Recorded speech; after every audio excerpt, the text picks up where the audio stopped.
So ayun mga team vlogger, tanghali na naman. So kailangan na naman natin magluto para sa pagkain ng ating Junaki. So titingin tayo ngayon kung ano pwede natin iluto. Kung anong meron dito, ano ba meron dito? Bawang, sibuyas. Ano ba ang pwede dito? Wala. Sili.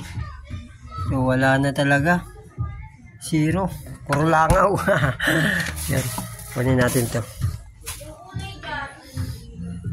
Kamatis, bawang, sibuyas, tapos daing. Okay. Huwag na itong daing pala.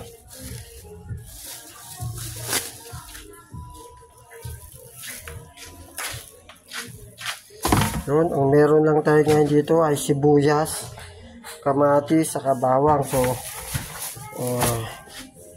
gagawin natin, magigisa na lang tayo ng ganito. Yan, gigisa natin siya para mamaya